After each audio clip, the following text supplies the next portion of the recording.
नमस्कार. आपण ऐकत आहात ज्ञानेश्वरी एक अपूर्व शांतिकथा. प्राध्यापक वदी कुलकर्णी यांनी ज्ञानेश्वरीवर दिलेल्या 22 व्याख्यानातील पुष्प 13. वाचक अनंत साने. काल आपण हे पाहिलं की विभूती योग म्हणजे हे जे अक्षर ब्रह्म आहे त्याची जर उपासना करायची असेल तर कोणकोणत्या रूपामध्ये आणि कोणकोणत्या भाववृत्तीमध्ये केशु केशुच भावेषु चिंतयोसी म्हणजे तुझं मी चिंतन करावं याला दिलेलं ते उत्तर आहे. सर्व अध्यायामध्ये फक्त 75च विभूती भगवद्गीतेमध्ये आलेल्या आहेत. याचा अर्थ विभूती फक्त 75च आहेत असं नाही. प्राधान्य म्हणून या 75चा उल्लेख आहे. त्या अध्यायामध्ये सर्वत्र त्याने असं म्हटले की विभूतींची मोजदाच करायची झाली तर ते अशक्य आहे. पावसाच्या धारा मोजायला बसलं तर ते जमेल का? रोमांच किती आहेत, रोम किती आहेत, केस किती आहेत ते मोजता येतील का असे प्रश्न उपस्थित केले. तेव्हा हे जर शक्य नसेल तर विभूती मोजता येणार नाहीत. विभूती सर्वत्र आहेत. जे जे भेटे भूत ते ते मानिजे भगवंत तेही ह्याच अध्यायात आहे. ही ओवी या अध्यायात आहे. जे जे दिसेल भेटेल ते भगवंत मान. म्हणजे प्रत्येक व्यक्ती ही विभूतीच आहे आणि असं मानणारे जेव्हा एकमेकांना भेटतात तेव्हा तो आनंदोत्सव असतो. त्याचंही वर्णन याच अध्यायात आहे. 2 सरोवरं आहेत शेजारी शेजारी आणि ती एकमेकांच्या सान्निध्यामुळे उचंबळून आलेली आहेत. पाणी असं त्याच्या ज्या मर्यादा आहेत त्या म्हणजे काठ ओलांडून असं उसळतं आहे. इकडची लाट अशी येते, तिकडची लाट तशी येते. लाटात लाटा मिसळतात. त्या लाटेनं ह्या लाटेचं घर केलं, ह्या लाटेनं त्या लाटेचं घर केलंय अन एकमेकीच्या घरात त्या राहतात. तसं हे 2 विश्वातल्या परमात्म्याची अनुभूती घेणारे 2 पुरुष, 2 व्यक्ती जेव्हा एकमेकांना भेटतात तेव्हा असा आनंदोत्सव चालतो. तेही या 10व्या अध्यायामध्ये. तेव्हा अर्जुनाने भगवंताला असं म्हटलं की हे आता मला समजलं की सर्व सृष्टीमध्ये तू व्यापून राहिला आहेस आणि तुला कुठे कुठे आम्ही अनुभवावा किंवा पाहावं, उपासना करावी तेही मला आता कळलेलं आहे. माझ्या मनामध्ये आता मोह राहिलेला नाही. हे पांडव एक आणि कौरव दुसरे, कुणी कुणाला कसं मारायचं, का मारायचं वगैरे कसलाही मोह माझ्या मनामध्ये राहिलेला नाही. बुद्धिनिश्चय झालेला आहे. 11व्या अध्यायाच्या सुरुवातीला हे सगळं फार विस्तारानं ज्ञानेश्वरांनी मांडलेलं आहे. केवढा आनंद उल्हास अर्जुनाच्या मनामध्ये आहे तो सांगितला आहे. अर्जुन कृष्णाला सांगत असताना हे सगळं बोलतोय आणि मग हळूच विचारतो की अजून एक बालहट्ट माझा आहे तो तू पुरवावास. हे बुद्धीला कळलं, मनाला पटलं, डोळ्याला पण दिसू दे ना की तू जगात सर्वत्र भरलेला आहेस. हे मला डोळ्याने पाहून दे. डोळा हे सर्वश्रेष्ठ इंद्रिय आहे की ज्याच्यावरती आपण अविश्वास कधीही दाखवत नाही. मी पाहिलं, आम्ही पाहिलं, सर्वांनी पाहिलं म्हणून ते सर्वांचं सत्य असं पण मानतो. तेव्हा ते मला बघू दे, ते तू मला दाखव. आत्तापर्यंत भगवंतानी आपलं हे स्वरूप कुणालाही दाखवलं नव्हतं. सर्व विश्वातल्या कणाकणात मी आहे, आकाशात मी आहे, आकाशा पलीकडील आकाशात मी आहे, अवकाशात मी आहे. जे जे जिथं जे जे असेल ते मी आहे. मया ततिदम सर्व. हे सगळं जे आहे ते सगळं मी आहे. त्यात भरून राहिलेलं मी आहे. याचा अनुभव त्यांनी प्रत्यक्षात कुणालाही दिला नव्हता. शेषशायी भगवान असं म्हणतो. त्यात शेषानी आपल्या अंगाची शय्या करून त्याच्यावरती नारायणाला झोपण्याचं सुख मिळवून दिलेलं आहे. त्यालासुद्धा दाखवून दिलं नाही. नुसता असा हात जोडून उभा असणारा गरुड त्यालाही नाही. फार काय, पाय चेपत बसलेली लक्ष्मी तिलासुद्धा नाही. ती जीवातल्या जीवाची तिलासुद्धा नाही. ते अर्जुनाला आता दाखवायचं आहे. तेव्हा ज्ञानेश्वर महाराज म्हणतात की भगवान हे अर्जुनाच्या नादानं बिघडले. नाद लागला आणि त्या नादानं त्यांना कळेना की आपण काय करतोय. आणि त्यांना विचारलं तेव्हा म्हणाले हो हो हो म्हणाले. इतक्या उतावळेपणाने म्हणाले. की एकदम विश्वरूप दाखवायला प्रारंभच केला. सुंदर सुंदर असे देह, वस्त्रालंकारीने नटलेले, एकावर एक असे उभे भगवंत करू लागले आहेत. आणि त्या उमाळ्यासारखी त्यांना भाम राहिलेली नाही की अर्जुनालाही दिसतंय की नाही. थोड्या वेळानं त्याने अर्जुनाकडे पाहिलं. त्याचा चेहरा पुन्हा पहिल्यासारखाच. अरे, याच्या मुद्रेवरती विस्मयानंद कसा नाही. म्हणून त्याला विचारलं, काय रे, तू पाहतोस ना, ही परीक्षा आहेच, पाहतोस की नाही. म्हणाला, काय प्रश्न विचारताय तुम्ही. तुम्ही खूप आरसा स्वच्छ पुसून ठेवला आणि माझ्या पुढं धरलाय, पण मी मग आंधळा आहे. काय पाहू त्याच्यामध्ये. या चर्मचक्षुनीही दिसत नाही. अरे, विसरलो, तुला दिव्य दृष्टी द्यायला पाहिजे होती. उतावळा देव होतो, भक्त सावध असतो. ज्ञानेश्वरी वाचताना ही सगळी नाती ध्यानात घ्या. कशी बदलतात. इकडची तिकडे आणि तिकडची इकडे होतात. कालवा कालो नव्हे, हा कालाही नव्हे, ही मिसळ भेळही नव्हे. हे दोन जीवांचे, हे एकमेकांचे होणारे ही मिलन आहे. या मिलनाच्या विविध अवस्था आहेत. त्या अवस्थांची रम्य चित्र 11व्या अध्यायभर आपल्याला पाहायला मिळतील. मग भगवंतानी त्याला दिव्य दृष्टी दिली आहे आणि मग तो पाहू लागला. हे जे पाहणं आहे ते आपण बघू. 11वा अध्याय काव्याच्या अंगानं अप्रतिम आहे. पहिला अध्याय आपण पाहिला की तिथं कथनाचा प्रसंग होता. कथन, आख्यान, काव्य, महाकाव्य या अंगानं पहिला अध्याय ज्ञानेश्वरांनी कसा उभा केला ते आपण पाहिलं. इथं कथन नाही, इथं दर्शन आहे. हे विश्वस्वरूप दर्शन ज्ञानेश्वर कसं घडवतात तेव्हा हे शब्दचित्र, भावचित्र, घटना, प्रसंगचित्र आणि त्यातून संबंध विश्वदर्शन आणि विश्वदर्शनाच्या पाठीमागे विश्वोत्तीर्ण असं निर्गुण, निराकार, अक्षर ब्रह्म आहे. त्याचं दर्शन इथं घडवायचं आहे. एवढी प्रचंड जबाबदारी घेऊन हा 11वा अध्याय ज्ञानेश्वर महाराजांनी उभा केलेला आहे. कमालीची रम्य चित्र आहेत.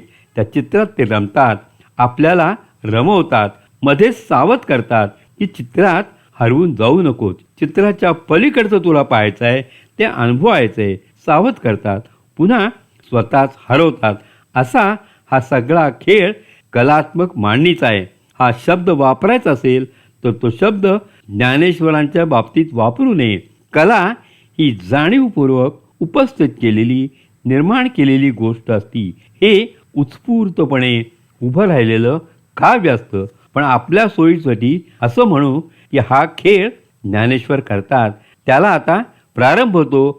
तो पहिल्याच ओळीपासून त्यांनी असं म्हटलंय, मदनुग्रहाय परमम गुह्यम अध्यात्मसज्ञितम यत योक्तम वचस्तेन मोहोयम विगतो ममा. माझा मोह नष्ट झाला आहे, पण माझी इच्छा राहिलेली आहे. ती इच्छा म्हणजे तुझं जे स्वरूप आहे ते मला पाहायचं आहे. परमेश्वर त्याला हे सगळं दाखवतो आहे. ज्ञानेश्वरांनी थोडी आपल्याला सूचना केलेली आहे. या अध्यायामध्ये आपण परमेश्वराचं अंतिम स्वरूप निर्गुण निराकार पाहणार आहोत, जे शांत रसात्मक आहे. शांत रस हाच संबंध ज्ञानेश्वरीचा भगवद्गीतेचा प्रधान रस आहे. पण इथं शांतरस प्रगट जो होतो आहे तो अद्भुत रसातून प्रकट होतो आहे. कारण अशी एकाहून एक चमत्कारपूर्ण रूपं भगवंताची येणार आहेत की त्याच्यामध्ये आपल्याला स्तिमित व्हावं, आश्चर्य वाटावं, अद्भुत असा अनुभव येतो. म्हणून अद्भुत रस इथे येतो आहे. शांतरसाच्या घरात अद्भुत रस पाहुणा म्हणून येतो आहे. येताना तो आणखी इतर रसांचं लटांबर घेऊन येतो आहे. एकटाच तो येत नाही. रौद्र रस आहे, भयानक रस आहे, बीभत्स रस आहे. बीभत्स म्हणजे घाणेरडा नव्हे, बीभत्स म्हणजे किळसवाणा नव्हे. बीभत्स याचा अर्थ ज्याचं दर्शन झालं असता नको हे असं वाटतं, एवढ्याच रूपात तो बीभत्स असतो. तो रस याच्यामध्ये येतो आणि या सगळ्यांचा परिणाम शांत रसात होतो. ज्ञानेश्वरांनी हे प्रारंभी सांगितले की इथं शांतरसाच्या गंगा नदीला अद्भुत रसाची यमुना मिळाली आहे आणि भगवद्गीता किंवा ज्ञानेश्वरी तिची टीका ही मुळामध्ये गुप्त सरस्वती आहे. या 3 नद्यांचा संगम एकत्र येऊन हे प्रयाग तीर्थ निर्माण झालेलं आहे.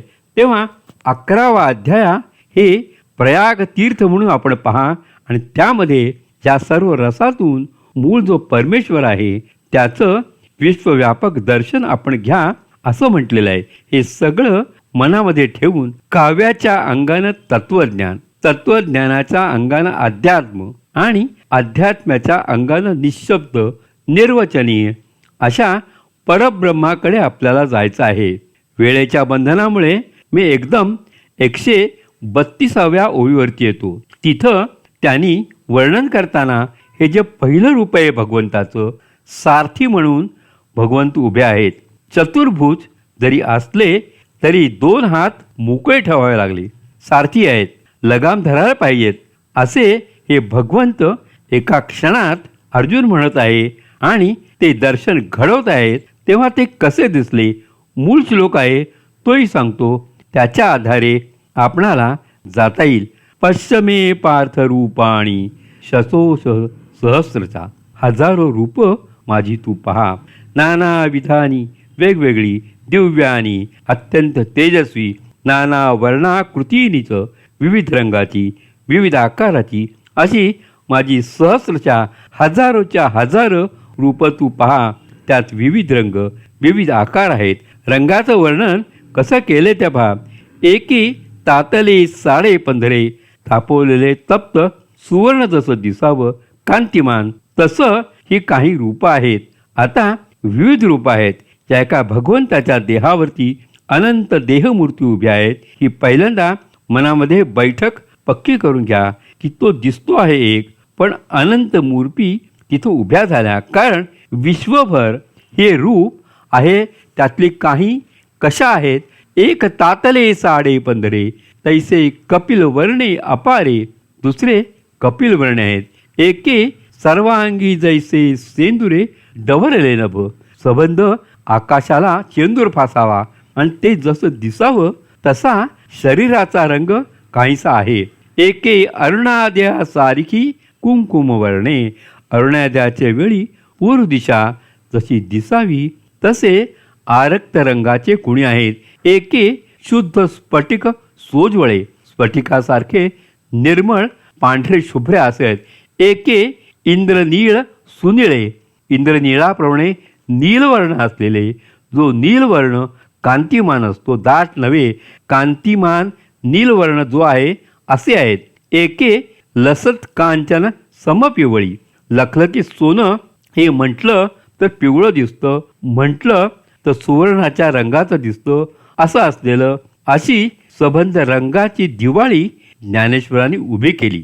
नमुना म्हणून एवढंच वाचलं की हे रंगच नुसते पहा. आकार दिलेत त्यानंतर, तेव्हा विविध आकाराची विविध रंगाची, नंतर त्याच्यावर विविध अलंकार आणि विविध वस्त्र आहेत. ती वस्त्र कोणती, ते अलंकार कोणते, तेही पुढं त्याने दिलेले आहेत. आणि हे सगळे अलंकार ही वस्त्र तेजस्वी आहेत. या अलंकारातून तेज बाहेर पडत आहे, वस्त्रातून तेज बाहेर पडत आहे, देहातून तेज बाहेर पडत आहे. दिव्यानी हे मूळ विशेषण आहे. दिव्य म्हणजे प्रकाशणे. तेव्हा हे सारं प्रकाशमय आहे, तेजोमय आहे. हे सगळं अग्नीचं रूप आहे. आपण ते वारंवार पाहिलं की हे सगळं अग्नीचं रूप आहे आणि अग्नी हा तेजरूप आहे. त्यामुळं हे तेजाचे विविध विलास हे एका माझ्या देहावरती अवलंबून आहे. आणि आता हा देह सारथ्याचा देह नाही, हा देह चतुर्भुज असा देह नाही. हा देह हरपला आणि विश्वात्मक देहावरती हे खेळणे सुरू झाले. विविध मूर्तींचे खेळ सुरू झाले. त्या खेळाची ही वर्णन आहेत. 140व्या ओळीमध्ये असं म्हटले की एक एक मूर्ती आपण पाहत आहोत. एवं नानाविधाकृती या पाहता पारू नाही सुभद्रापती. हे सुभद्रापती आलं पुन्हा. ययाच्या एकेका अंगप्रांती देख पाजग. ह्या एक मूर्ती इथं तुला दिसतात, पण ही एक मूर्ती म्हणजे एक मूर्ती नाही. एकेका मूर्तीमध्ये संबंध विश्व आहे. फार हे महत्त्वाचं सूत्र आहे. हे कसं ज्ञानेश्वर महाराजांनी त्यावेळेला सांगितलं, थक्क होतो. अनुभूती आई आज विज्ञान हे सांगतं की जेव्हा होलोग्राफ आपण घेतो म्हणजे समग्र चित्र, नॉट 2 डायमेन्शनल, मल्टी डायमेन्शनल, जेव्हा आपण घेतो फोटोग्राफमध्ये तेव्हा त्याच्या निगेटिव्हचा कोणताही भाग घेतला, कणभर जरी भाग घेतला तरी त्या कणामध्ये समग्र चित्र असतं. आपल्या निगेटिव्हचा तुकडा घेतला तर त्यात जेवढा असेल तेवढंच प्रिंट होतं. तसं या होलोग्राफचं नसतं. त्याच्यात लेसर टाकल्यानंतर एवढा कणसुद्धा पूर्ण चित्र देतो. तसं हे आहे. मी थक्क का होतो? तर विज्ञान हे सारं सिद्ध करतंय असं म्हणण्यापेक्षा ह्याच्यामुळं विज्ञान सिद्ध होतं असं म्हणायचं आणि विज्ञान त्या अंगाने चाललंय. आता हे सगळं या अंगाने चाललंय. स्वच्छ म्हटले की आम्हाला शेवटी तिथं जायचं आहे की जे प्रयोगशाळेत सिद्ध होत नाही पण आम्हाला भावतं ते आम्हाला या समाधीच्या अंगानं अनुभवायचं आहे आणि सांगायचं आहे. प्रत्येक अलीकडचा शास्त्रज्ञ, मग कोणत्याही शाखेचा तो शास्त्रज्ञ असो, तो हे म्हणत चाललेला आहे की ते इथं मिळतं. एवं नानाविधाकृती या पाहता पारू नाही सुभद्रापती. किती या आकृत्या येतात, मोजता येत नाही. ययाच्या एकेकी अंगप्रांती, याच्या देहाच्या एकेका कणामध्ये देख पहा जग, हे जग पहा. मग एवढा हा लहानसा भगवान संबंध विश्वभर झाला. या विश्वामध्ये अनेक मूर्ती आल्या. त्या अनेक मूर्तीच्या एकेका कणामध्ये पुन्हा संबंध विश्व म्हणजे काय आहे, कोणात कोण आहे, कशात काय आहे, कोण किती आहे, काय प्रमाणात आहे, किती संख्येत आहे, किती विविधतेने ते भरलेलं आहे आणि दिव्यत्व जे आहे ते त्यांनी पहिल्याच ओळीमध्ये इथं उभं केलेलं आहे. नंतर मी येतोय ते 186 ओळीवर होते. एक सरे ऐश्वर्य तेज पाहले. इथे आता ऐश्वर्य योग आहे. परमेश्वराचा हा ऐश्वर्य योग आहे. ऐश्वर्य म्हणजे काय हे आपण पाहिलं. भगवंताच्या ठिकाणी 6 गुण आहेत. त्या 6 गुणांचं समग्र दर्शन एकाच वेळेला एकच समूहात छेदे करून, असा लहानसा शब्द, तर एकच समूहात छेदे करून 6 गुण जिथं प्रकट होतात तिथं ऐश्वर्य योग येतो. तेव्हा त्याने असं म्हटलं की एक सरे ऐश्वर्य तेजे पाहले. हे ऐश्वर्य तेज तिथं उदयाला आलं आणि त्याची प्रभात झाली. त्या चमत्काराचे एकार्णव झाले आणि हा चमत्काराचा एक सागर इथून झाला. म्हणजे या परमेश्वराच्या देहावरती, विश्वात्मक देहावरती विविधता असूनही त्या विविधतेचा एकार्णव झाला, एकच सागर झाला. त्या विविधतेला विविधता म्हणून राहिली नाही, हा चमत्कार त्याला म्हटले. त्या चमत्काराचे एकार्णव झाले. चित्त समाजी बुडवून ठेले विस्मयाच्या. त्या विस्मयामध्ये चित्त बुडून दिलं. काय झालं? अर्जुनाची परिस्थिती कशी झाली ते पहा. आत्तापर्यंत अर्जुन पृथ्वीवर आहे, कुरुक्षेत्रावर आहे. समोर सैन्य आहे, खाली पृथ्वी आहे, वर आकाश आहे, तारांगण आहे. काय आहे हे सगळं त्याला दिसतं आहे. आणि आता काय झालं? एकाएकी हे सगळं गेलं. म्हणे केवढे गगने येत होते. कुठे गेले आकाश? माझं आकाश गेलं. काय आक्रोश आहे? चोरीला काय जातं माणसाचा आकाश? काय चोर असेला आणि पाहणारा तरी कसा असेल पहा. तेव्हा केवढं आकाश होतं, काय झालं? ते कवणे नेले पहा जेवते, ती चराचरे महाभूते काय झाली? तो प्रश्न करतोय, हे काय घडले? दिशांचे ठावही हरपले, दिशा लोपल्या, अधोर्य काय निर्णव झाले. घरी वर काय नाही, खाली काही नाही, मी आहे कुठं, मला आधार काय ते कळेनासं झालं. चेल्या स्वप्न तैसे गेले लोकाकार. हा संबंध लोकाकार त्यांचा जो होता तो संपला. जसं स्वप्न संपल्यानंतर स्वप्नात पाहिलेली सृष्टी नष्ट होते, तसं मी आत्तापर्यंत स्वप्नाचंच होतो की काय असं त्याला वाटू लागलं. पुढं त्याने असं म्हटलं की माझं मनसुद्धा कोणीतरी चोरून दिलं किती अवघड गोष्ट आहे. तेव्हा मनाशी मन पड नस पुरे, मन तेही गेलं. बुद्धी आपण पे न सावरे. सावरणारी कोण असते आपल्याला? बुद्धी. ती बुद्धीही गेली, मनही गेलं, इंद्रियही गेली. काय उरलं? मी आहे की नाही हेच मला कळेन असं झाले. एवढा प्रचंड आविष्कार त्याच्यापुढं विश्वरूप दर्शनाचा उभा केलेला आहे, त्याचंही वर्णन आहे. त्यानंतर मग परमेश्वराची 2 रूपं या अध्यायात येतात. एक रूप अतिशय कोमलकांत, रम्य, मनोहर, असं की ते पाहत राहावं असं आहे. आणि दुसरं रूप अतिशय भयानक, रुद्र, संहारकारक असं आहे. या दुसऱ्या चित्राला या अध्यायामध्ये अधिक महत्त्व दिलेलं आहे, कारण हे संहारक चित्र उभं केलेलं आहे. त्याच्यामध्ये दाखवायचं आहे भगवंतांना की तू लढायला तयार नाहीस.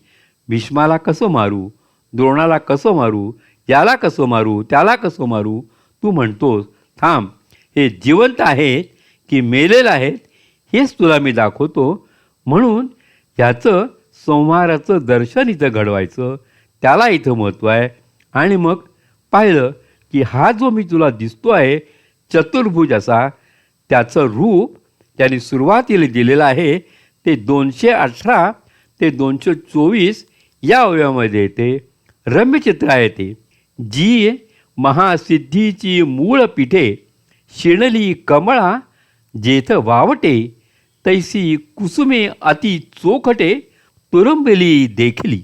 ही मूर्ती आहे सुंदर दिसणारी. त्याच्यावरती फुलं ठेवलेली आहे. ती फुलंच किती रम्य आहेत याचं वर्णन ज्ञानेश्वरांनी केले. त्या फुलामध्ये प्रत्यक्ष लक्ष्मीला वाटतं की आपण येऊन राहावं. इतकी सुंदर ती फुलं आहेत, इतकी सुगंधी ती फुलं आहेत. आकाराने आणि गंधाने तिथं येऊन राहावंसं वाटतं. काही फुलं त्यांचे गुच्छ करून मस्तकावरती ठेवलेत, काही फुलांची जाळी करून संबंध देहावरती घातलेली, काही फुलं हातात बांधलेली आहेत. आणि या फुलांचंच वर्णन ज्ञानेश्वर करत राहतात. का करत राहतात? फुलं ही गोष्ट अशी आहे की दर्शनानं असं सुख देतात, स्पर्शानं सुख देते, ती सुगंधानं सुख देतं. त्या सुखामध्ये मनाला शांती वाटते. कितीही उग्र गंधाचं फूल घेतलं तरी मनशांती ढळत नाही. उग्र अत्तरानं मनशांती ढळते, विकार वासना निर्माण होते. फुलानं ते घडत नाही. म्हणून फुलाचं वर्णन विस्तारानं त्यांनी केले. आणि पुढं मी 12व्या श्लोकावरती येतो. जास्त त्याचा तपशील मी देत नाही. पुन्हा पुन्हा अध्याया आपण वाचत राहा. 12वा श्लोक मी एवढ्यासाठी घेतोय, ही दिव्य अलंकार, वस्त्र दिव्य, गंध दिव्य, अंगातून येणारा हा संबंध, तेजाचा प्रकार वर्णन केल्यानंतर या सगळ्या मूर्तीतून जे तेज प्रकट होतं ते तेज केवढं प्रकट झालेलं आहे त्याचं वर्णन आहे. दिवी सूर्य सहस्रश भवे युगवत उत्थिता, यद्यभा सदृशी सा शादभ्या तस्य महात्मना. हा जो महात्मन म्हणजे विश्वाकार घेतलेला भगवान श्रीकृष्ण, त्याच्या देहातून त्यानं निर्माण केलेल्या विविध मूर्तीतून, विविध आकारातून एवढं प्रचंड तेज निर्माण झालं की एकाच वेळेला त्यांनी वर्णन केले. सूर्य सहस्रश, एकाच क्षणी सहस्र सूर्य आकाशात यावे, त्याचा प्रकाश पडावा, तो प्रकाशही कमी ठरावा. ज्ञानेश्वरांनी त्यांच्यामध्ये प्रलयकाळच्या सगळ्या विजा सृष्टीतल्या गोळा करून त्यात मिसळल्या, तरीसुद्धा 1 ज्याचं तेज त्याच्याबरोबर होणार नाही असं म्हटलेलं आहे. का अतिशयोक्ती ही करायची? ही अतिशयोक्ती नाही. विश्वातलं सगळं तेज इथं एकवटलेलं आहे. सगळं तेज एकवटले सांगायला कमीत कमी एवढं माप आहे आपल्या हातात. आपण आपल्या मापानं जे अमाप आहे ते मोजायला बसल्यानंतर ही भाषा ही अशीच येते. आणि मी हा श्लोक जाणीवपूर्वक घेतला आहे. याचं कारण या श्लोकाचा उच्चार ओपनहायमर यांनी केला होता जेव्हा पहिला अणुस्फोट झाला होता 1945ला अमेरिकेमध्ये. त्यावेळेला ते तेज प्रकटलं होतं. ते पाहता क्षणी त्याच्या मुखातून हा श्लोक आला होता की मला आता त्याची आठवण झाली. ही मंडळी 1930-35 सालापासून भारतीय तत्त्वज्ञान शिकत आलेली आहेत. त्यांचे उल्लेख मिळतात तपशीलवार. तेव्हा त्यांनी हा विचार केला. मी पुन्हा मघाचं सूत्र जोडून घेतो की हे सगळं विज्ञानाशी सुसंगत असं चाललेलं आहे. विश्वरूप दर्शन आपल्याला दिसेल. त्या वर्णनाच्या तपशिलातला फक्त एक भाग वाचून दाखवतो. तैसे ते दिव्य सूर्य सहस्रभरी जरी उदय जती का एकेचे अवसरी तरी या तेजाची थोरी उपमवू नये. त्या तेजाची थोरीशी ज्याची उपमा करता येणार नाही. आगवयाची विजूंचा मेळावा कीजे. सर्व विजांचा एकत्र मेळावा करा आणि प्रलयाग्नीची सर्व सामुग्री जाणीजे. सर्व विजा गोळा करा, प्रलयाग्नी गोळा करा, सूर्य गोळा करा, एकत्र आणा. तरीसुद्धा त्याचं तेज कमी पडणार आहे. मग पुढं म्हटलंय की आणखी 10 अग्नी आणा, आणखी वसू आणा. हे सगळं पुढं वर्णन केलेलं आहे. जिथं जिथं म्हणून तुम्ही तेजाच्या देवता मानलेल्या आहेत त्या सगळ्या देवता एकत्र केल्या तरी त्याच्या पलीकडचं हे तेज आहे. तेव्हा सबंध विश्वाला व्यापून राहिलेलं असं माझं जे स्वरूप आहे ते अखंड तेजोमय स्वरूप आहे की ज्याला तुलना नाही. हे बघितल्यानंतर आनंद झाला अर्जुनाला. अरे मी काय अपूर्व पाहतो आहे. पाहत होतो रथावरचा माझा सखा कृष्ण, पाहत होतो नको असलेले कौरव आणि मी आता काय पाहतोय. खरं तर मी काहीच पाहत नाही. मगाची मी वर्णन केलेलं आहे. त्याचं मन गेलेलं आहे, बुद्धी गेलेली आहे, सगळं गेलेलं आहे आणि फक्त जाणीव उरलेली आहे. आणि त्या जाणीवेनं त्याला काय दिसतं आहे त्याचं वर्णन ते करत असताना आनंद त्याला झाला आहे. त्या आनंदाचं वर्णन आता काय आहे तेथ एक विश्व एक आपण ऐसे अळूवळू होते जे दुजेपण तेही आटवून गेले अंतःकरण विराले सहसा. आत्तापर्यंत असं होतं की मी अर्जुन हे माझ्याबाहेरचे विश्व असे किंचित का होईना थोडीशी धुकधुक राहिली होती, थोडीशी द्वैताची तीही संपली आणि आतून आनंद उफाळून आला. आतू आनंदा चेहरे झाले, बाहेरी गात्रांचे बळ हरपोरी गेले, आपादका गुंतले पुलकांचले. एवढा आनंद झाला की आनंदाचे रोमांच अंगठ्यापासून ते मस्तकापर्यंत सर्व देहावर ते रोमांच फुलून आले. वार्षिये प्रथमदशे. मग पुष्कळ वेळा ही उपमा आलेली होती. वार्षिये प्रथमदशे ओहळल्या शैलांचे सर्वांग जैसे.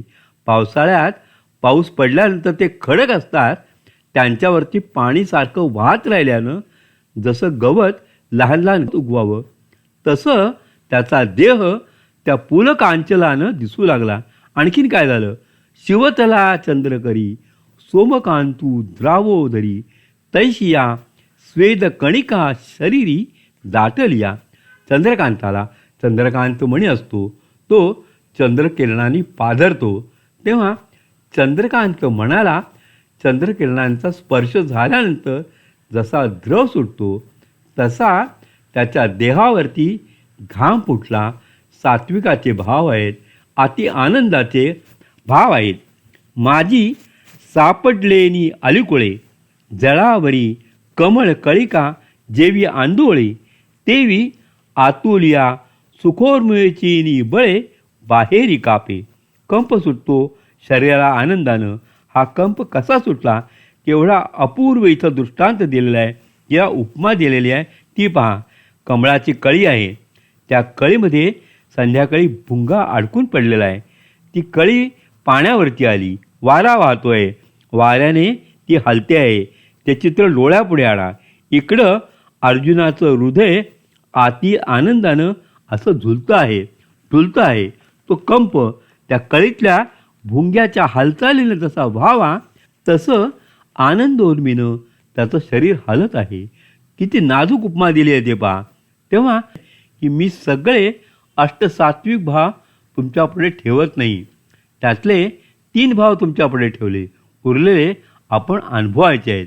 नाहीतर इथंच तुम्हाला अष्टसात्विक भावाची अनुभूती यायची. तेव्हा आपण पुढे जाऊ. आपला श्लोक 16वरती येऊ. हा झाला 14वा. 16व्यामध्ये अनेक बाहू, अनेक उदर, अनेक वस्त्र म्हणजे मुख, अनेक बाहू उदर वक्रनेत्रम पश्यामि त्वा सर्वतोऽनंत रूपम. सर्वत्र मी अनंत रूपानं तुला पाहू लागलो आहे. न अंत न मध्य अनादी असा मी तुला पाहतो आहे. हे विश्वेश्वर रूपा तू असा माझ्यापुढे उभा आहे. पुरुष सूक्ताची आठवण करून देणारे हे सगळे हे पुढचे विवेचन आहे. सहस्रशिरे खा पुरुखा वगैरे. मी ख म्हणतो, मी यजुर्वेदी असल्यामुळे ख बोलून गेलो. ख मुळात श आहे. तेव्हा सहस्रशीर्ष पुरुषा असा जो तो आहे तो तिथं नाही उभा केलेला आहे. एवढीच मी तुम्हाला आठवण करून देतो. आणि त्यातल्या 2 उभ्या आपणापुढे ठेवतो. 268 पासून पुढं त्या येतात. तिथं हा शब्द आलेला आहे म्हणून ते मी वाचतो. जी सहस्रशीर्षयाचे देखिले कोडीवरी होता ती एकी वेळे. सहस्रशीर्ष कशाला? पुरुष सूक्त अपुरं पडतं. कोटीच्या कोटी शीर्ष त्याची होऊ लागली. ज्ञानेश्वर काय करतात? उपलब्ध असलेलं जे उपमान आहे तेच घेतात आणि ते उपलब्ध उपमान आपल्याला कसं उपयोजित करायचं आहे तिथे पाहिजे तेवढी ते शक्ती उपमानाला देऊन वापरतात. सहस्र संख्या मला अपुरी आहे, त्याची कोटी संख्या केली. पुरुष सक्त असं कोटी शीर्षयुक्त करून ठेवलं. जी सहस्र शीर्षयाचे देखिले कोडीवरी होता ती एकी वेळे की परब्रह्मची वदन फळे मोडून आले. पुढं विस्तारानं वर्णन सुरू झालेलं आहे. मग आधी नाही, मध्य नाही, अंत नाही. त्याचा विस्तार 282 ते 88 यामध्ये केलेला आहे. ते करत असताना असं म्हटले की अर्जुन सांगतो की हे देवा, काय रे तू रूप घेत चालला आहेस? केवढा प्रचंड होत चालला आहेस, केवढा तेजस्वी होत चालला आहेस. मी काय पाहू हे मला कळत नाही. पण एक दोष आहे रे तुझ्यामध्ये. आता हे मुद्दाम काय दोष आहे? तो म्हणाला आहे की तुला आधी कुठं ते कळत नाही, शेवट कुठं ते कळत नाही, मध्ये तू कुठे आहेस ते कळत नाही. अरे तू असं कसा? आधी मध्य नाही, आम्ही बघ कसे आहोत. सांगायचं जाणीवपूर्वक की तुमच्यासारखा तो शांत नाही, तुमच्यासारखा तो आधी असलेला नाही, तुमच्यासारखा तो मध्य असलेला नाही, हे काहीच नाही, दिक नाही, काळ नाही, असा तो आहे. मला इथे एक मोह होतो आहे. मला सावरकरांची कविता इथं वाचून दाखवायची वाटते. सावरकरांची कविता एवढ्यासाठी मी वाचून दाखवतो की अलीकडच्या कवीमध्ये एकमेव महाकवीची प्रतिभा असलेला कवी म्हणजे सावरकर. महाकवी हा दिव्य काळाच्या अतीत असलेलं पाहू शकतो आणि आपल्या शब्दात मांडू शकतो. थोडासा स्पर्श राम गणेश गडकरी यांच्या नाटकात उतरतो. मला तिसरं नाव आठवत नाही. त्यांनी जगन्नाथाचा रथ म्हणून जी कविता केली ती मी आपणापुढे ठेवतो. अंदमानाच्या एकलकोंडीत अंधार कोठीत असताना त्या अंधारात सावरकरानं काय दिसत होतं? प्रत्येक वेळेला संबंध विश्व दिसत होतं. आणि जो जगन्नाथ आहे तो निघाला आहे विहार करायला रथामध्ये बसून. आणि त्याला हा कवी विचारतोय कोणाशी संवाद चालला आहे? सावरकराशी, त्या जगन्नाथाशी संवाद चालला आहे. ते पहा, म्हणजे विश्वरूप दर्शनाचं अलीकडचं रूप आपल्याला दिसून येईल. विचारलं आहे त्यांनी की ऐश्वर्य शब्द त्यांनी वापरला आहे. ऐश्वर्य योग, ऐश्वर्ये भारी, या अशा ऐश्वर्ये भारी. महाराज जगन्नाथाला विचारले, महाराज आपली कथा ना कुठे निघे स्वारी, रथात बसून चाललात कुठे? दिक्शिवतांच्या दैदिप्यरह तुझा सुटता, हा रथ कसा आहे?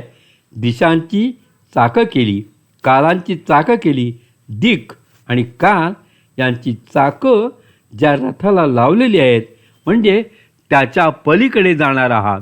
हा कालपथाच्या अतूट उतरणीवरती नक्षत्र कणांचा उठे धुराळावरती तो रथ निघतोय.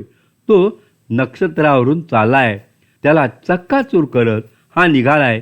केवढं विराट रूप त्याने जगन्नाथाचं पाहिले. युगक्रोश दूरी मागुती युगक्रोश दूरी अशा वेगानं निघालेला आहे की एक एक युग मागं टाकत तुम्ही चाललेले आहेत. आपण फरलांगाचे दगड मागे टाकत जातो. हे युगांचे दगड मागे टाकत चाललेला हा रथ. महाराज, आपली कथा ना कुठे निघे स्वारी. त्याला असं विचारले की पुसू नये परी पुसूत असे. विचारतो तुम्हाला, मिरवणूक किमर्थ, कशासाठी ही मिरवणूक तुम्ही काढली? पूर्वी देवाचे छबिने निघत असत. उत्सव झाल्यानंतर देवांना गावातून फिरवत असत. मिरवणूक ही किमर्थ अथवा कुठे निघे स्वारी, दुजा कुण्या द्वारी जावया. दुसरीकडे कुठे जायला निघालात? त्या विश्वाच्या पलीकडे दुसरं विश्वच नाही. तुमच्याच विश्वात तुम्ही निघालेला आहात.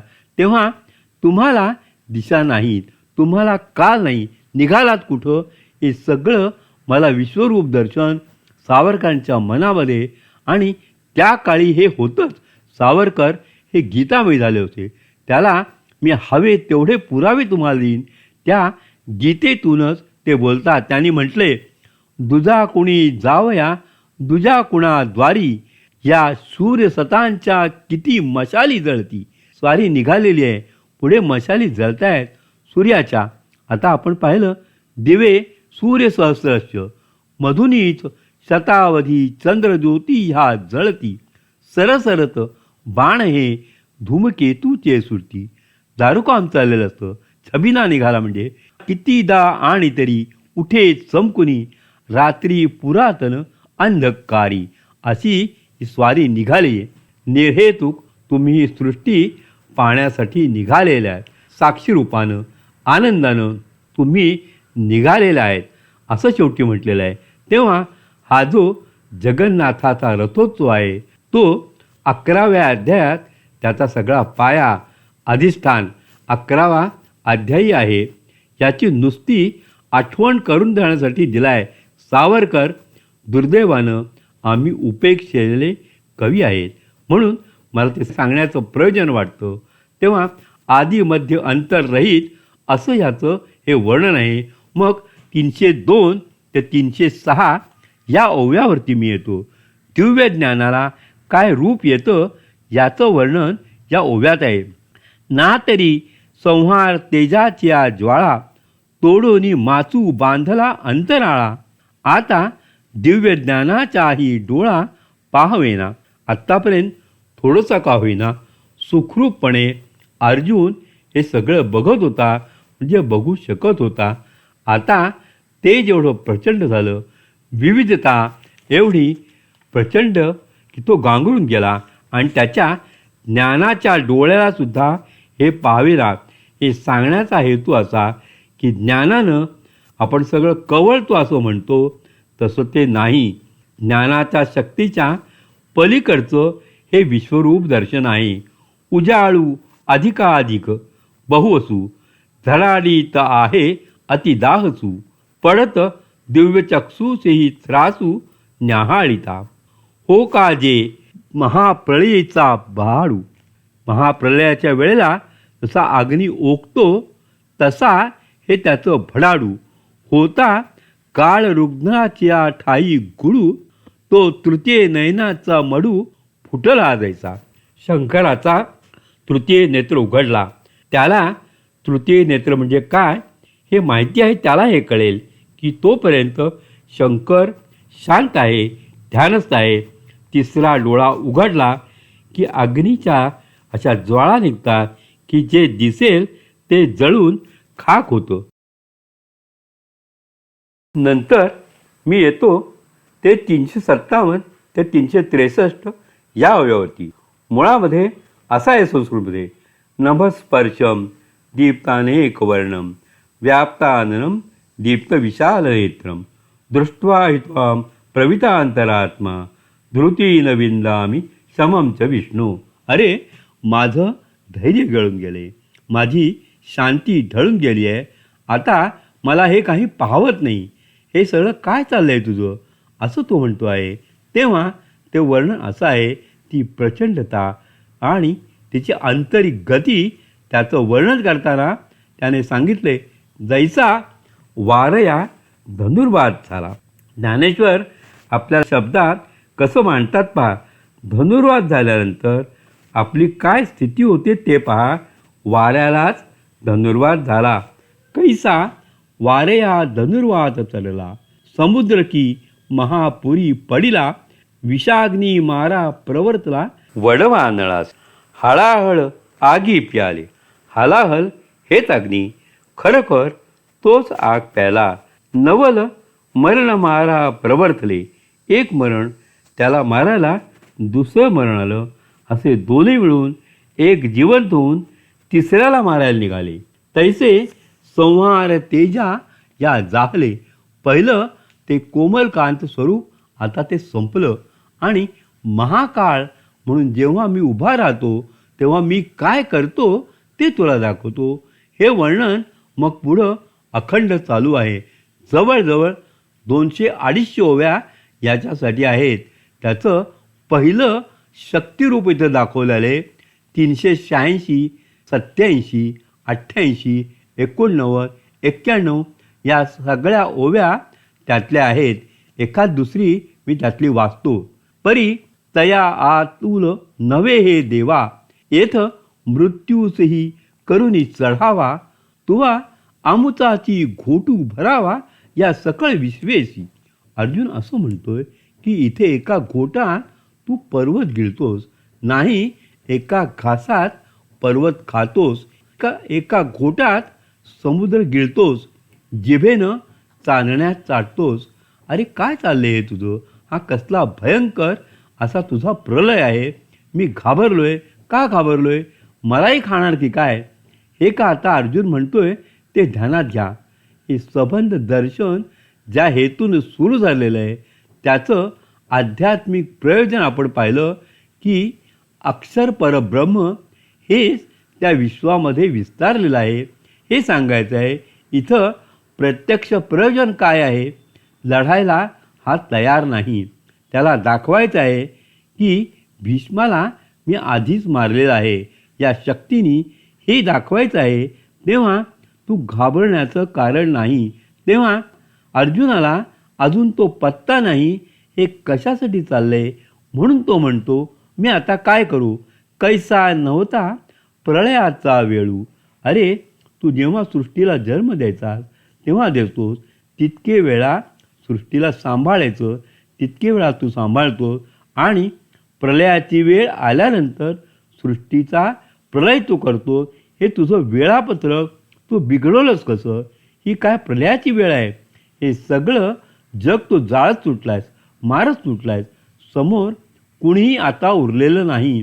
तेव्हा मी मरणार म्हटल्यानंतर भगवंतांनी सांगितलं की तुम्ही पांडव यातून सुटणार. बाकीच्यासाठी हा संवार आहे.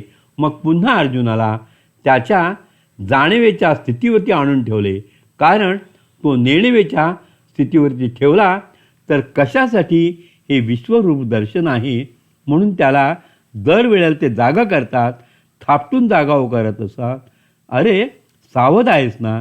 बघतोयस ना? तुला समजलंय ना? तसं हे मध्येच घाबरलेला तो त्याला स्थितीवरती आणले. हा भाग्या विपरीता विघ्न उठिले शांत करिता कटकटा विश्व गेले आता तू लागला अशी ग्रासू. पण अर्जुन असं म्हणतो की कुठून माझ्या डोक्यात आलं की तुला विश्वदर्शन दाखव हे सांगण्याचं. बरं चाललं होतं, कळलं होतं. आपण अवदासा शब्द वापरतो, जवळजवळ तसं आहे. आणि तू हे मला काय दाखवायला सुरुवात केली? मी काय तुला दाखव म्हणत होतो? तुझं संवारक रूप कसं? पण तू दाखवलं आहेस.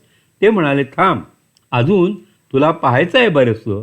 हा कृष्ण पक्का, अर्जुन तसा कच्चा कोमल, त्याला पक्का करायचा आहे. तेव्हा त्याला म्हणतो, तुझं भयाचं मूळ कारण काय आहे? कौरव कसे मारू सांगतो तुला. अमी चत्वा धृतराष्ट्रस्य पुत्रा सर्वे सैवा अनिपाल संगे भीष्मद्रोण सूत्रपुत्रस्तथासु सास्मदीये रपियोद्धुमुखे. हे सगळे आता जे सांगितले ते आपल्या सगळ्यांच्या सकट मी आता कसा भोडून टाकतो ते दाखवतो. कृष्ण धरत नाही.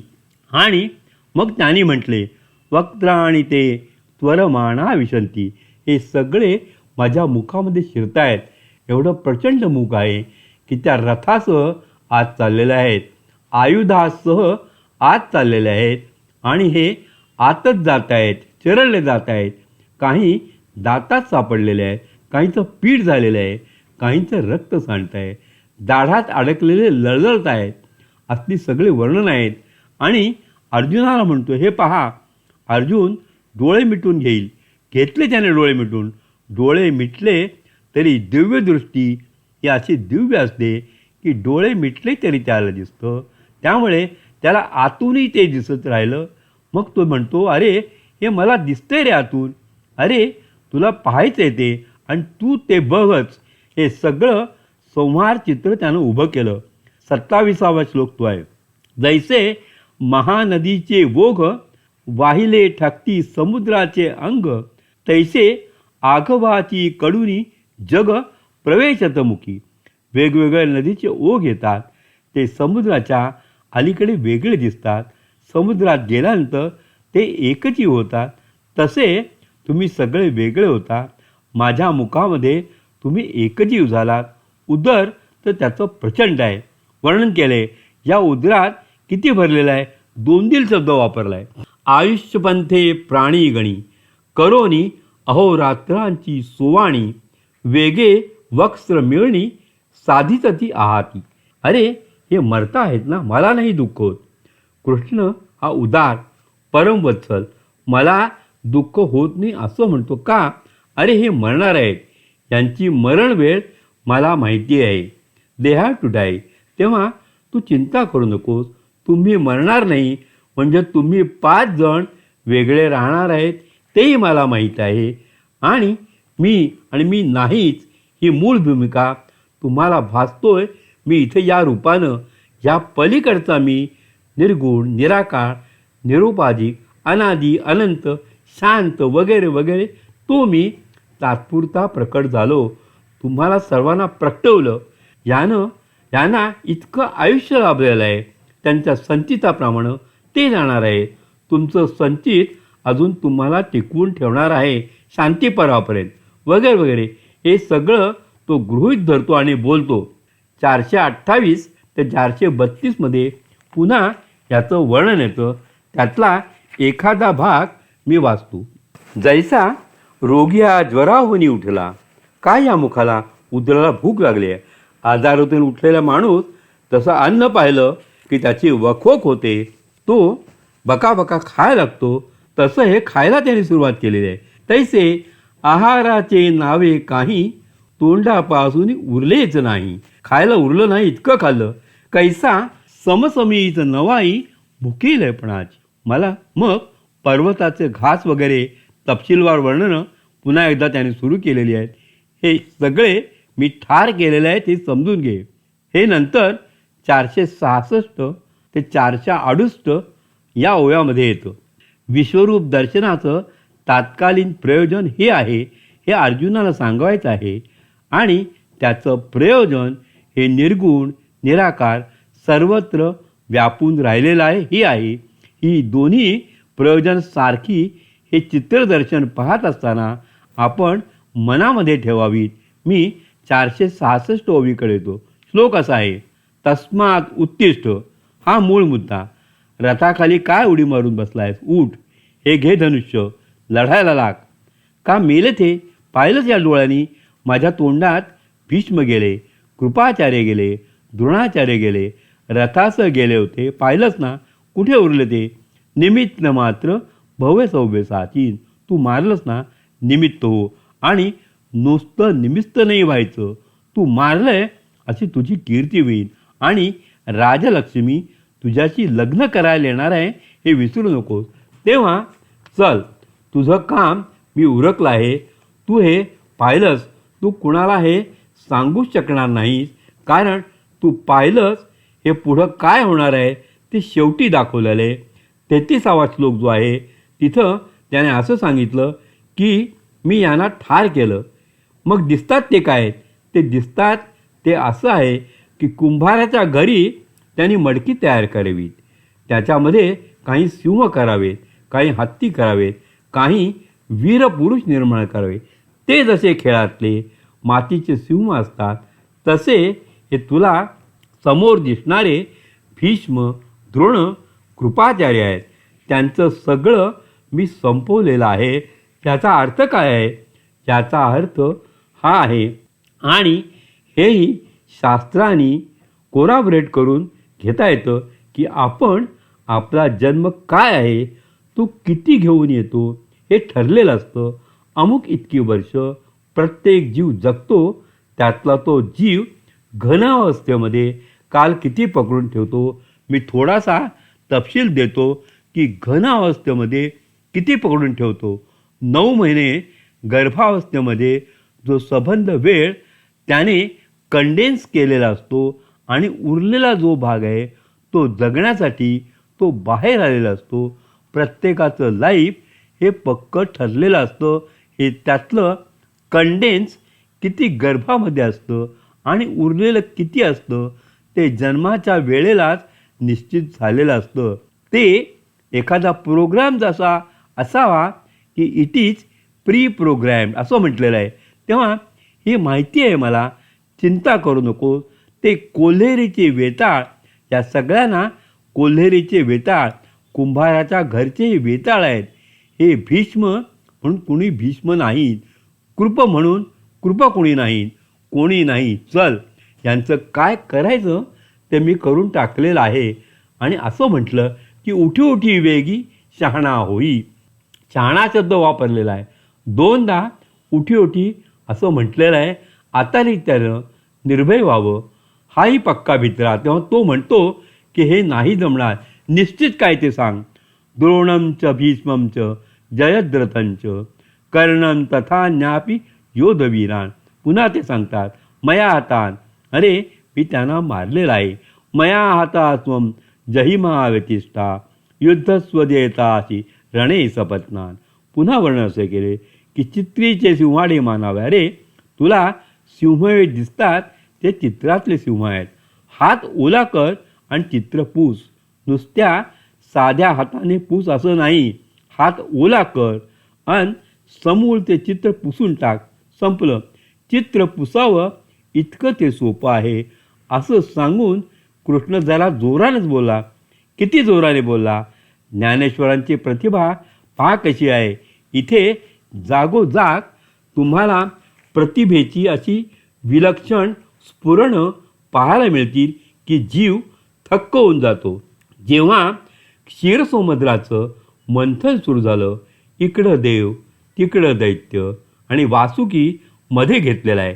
ते मंथन सुरू झालं त्यावेळी त्या मंथनाचा जो आवाज झाला असेल, कल्पना करा कशाचा आवाज कसा घुमतो आणि विश्वभर घुमतो. त्या मंथनाचा आवाज जसा असेल तशा वाणीने कृष्णानं सांगितलं. मुकाट्यानं अर्जुनानं पत्करलं. या अध्यायामध्ये रूपकाशिवाय, उपमेशिवाय, उत्प्रेक्षेशिवाय ज्ञानेश्वर पुढे जात नाहीत. लगेच आपण म्हणाल मग इथं ढीक पडला आहे. उपमांचा नाही, उपमेशिवाय पुढे जाताच येत नाही असं हे प्रकरण आहे. इतक्या कृती आहेत, इतक्या घटना आहेत, इतके प्रसंग आहेत, इतक्या मनोवस्था आहेत, इतक्या त्यातल्या भावामध्ये होणारी परिवर्तनं आहेत, इतकी शीघ्र परिवर्तनं आहेत. हा क्षणात चमत्कार पाहता पाहता तो चमत्कार दिसतो. तो पाहावा तर आणखी पुढं चमत्कार, चमत्कारावरती चमत्कार अत्यंत वेगाने येतात. हा वेग पकडायचा आहे, त्याचं स्वरूप पकडायचं आहे, त्याची स्थिती पकडायची, त्याची प्रेरणा सांगायची, त्याचं फलित सांगायचं, हे सगळं सांगायचं आहे. कसं सांगणार माणूस? उपमेशिवाय सांगताच येत नाही. काय इथं रूपक आहेत? ही रूपकसृष्टी एवढी प्रचंड आहे. रूपकसृष्टीचं मी ह्याला विश्वरूप दर्शन म्हणतो. त्याचं प्रयोजन मला जाणवतं. इथे तुम्हाला एकही असं दिसणार नाही की अकारण इथं आलेलं आहे, अकारण नाही. ते आहे म्हणून अर्जुन पकडतो, कृष्ण पकडतो आणि त्याच्या मागच्या निर्गुण रूपापर्यंत आपण पोचू शकतो. हा अध्याय पुरा करूनच मी 12व्याकडे जाईन. 12व्या अध्याय जरी लहान असला तरी तो खूप मोठा आहे तसा. 9वा हा संबंध हृदय भक्तीचं घेऊन येतो. त्या भक्तीचं तात्विक अधिष्ठान 12व्यामध्ये आहे. आता एकच मुद्दा पुरा करतो. हे सगळं पाहिल्यानंतर थोडा सावरलेला अर्जुन कृष्णाला सांगतो, अरे मला पटलं की तू एकमेव आहेस. संबंध सृष्टीभर पसरलेला तू अनादी अनंत आहेस. म्हणजे जे 8-9 अध्यायामध्ये 10 अध्यायामध्ये कृष्ण त्याला ठासून सांगत होता तेच अर्जुन आता त्याला ठासून सांगू लागला. अरे मलाही आता पटलंय, माझ्या अनुभवाला आलं. कृष्णा तू असा आहेस, तसा आहेस, काय मौज आहे. या भूमिका ज्ञानेश्वर अशा बदलून देतात आणि मग तो वेगावेगानं सांगायला लागतो. हे असं आहे आणि हे तसं आहे. हे 510 ते 13 आणि 518पर्यंत वर्णन येतं. त्यातले एक वाचतो. त्याने असं म्हटलं की हे येतुले दिवस आम्हा काही नेणवेची श्रीरामा. श्रीराम म्हटले की कृष्णाला 2 ठिकाणी श्रीराम म्हटले. कारण का तर तो धनुर्धारी श्रीराम डोळ्यापुढे आहे. आता सांगणारा विश्वरूप झालेला आहे. तेव्हा निशस्त्र अशा कृष्णाला म्हणजे विश्वरूप झालेल्या अमूर्त कृष्णाला समूर्त उभं करण्यासाठी श्रीराम म्हटलेलं आहे. आयुधाचं वर्णन करताना असं म्हटलंय की ही आयुधं त्यांनीच आपल्यातून निर्माण केली आणि आपणच स्वतः त्याचा वापर करतात. तपशिलात गेलं तर तुम्हाला विस्मय वाटेल असं सगळं वर्णन आहे.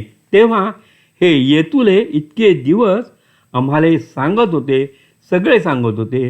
व्यास महर्षी आमच्या घरी यायचे, सांगायचे. नारद मुनी यायचे, सांगायचे. कारण यांच्या घरात राबता या मोठ्या लोकांचा हे सगळे यायचे आणि सांगायचे. आम्ही ऐकायचो पण काही कळायचं नाही रे. आता मला कळलं.